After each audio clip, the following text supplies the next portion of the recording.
adlaw nga Huwebes karon mga kaigsuunan at sa 24 sa bulan sa Febrero tuig 2022. Ang pagbasa kinutlo gikan sa Ebanghelyo sumala ni San Marcos Kapitulo 9 versikulo 41 ngadto sa 50. Si Jesus mingon ngadto sa iyang mga tinud-an, "Timanin ninyo kini.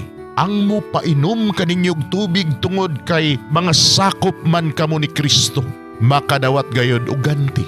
Bisan kinsa nga makaangin sa pagpakasala niining gagmayng mga bata nga nagtuo kanako, maayo pa nga higtan og usa ka dakong galingang bato ang iyang liog ug itambog siya sa dagat. Ug kun ang usa ninyo kakamot makaangin kanimo sa pagpakasala, putla kini, mas maayo pa kanimo nga mosulod sa kinabuhi nga usaray kamot kaysa duha ang imong kamot apan mahiadto ka sa impierno diin ang kalayo walay pagkapalong. Kung ang usa nimo katiil maoy makaangin kanimo sa pagpakasala, putla usab kini, mas maayo pa kanimo nga mosulod sa kinabuhi o saray tiil kaysa duha ang imong tiil apan itambog ka sa impierno. Ug kun ang usa nimo kamata maoy makaangin kanimo sa pagpakasala, lugita kini, mas maayo pa kanimo nga mosulod sa gingharian sa Dios nga usaray mata kaysa duha ang imong mata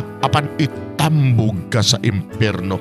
Didto dili mamatay ang ilang mga ulod ug dili mapalong ang kalayo. Ang tanang tao putlion pinaagi sa kalayo, maingon nga ang usa ka halad giputli pinaagi sa asin.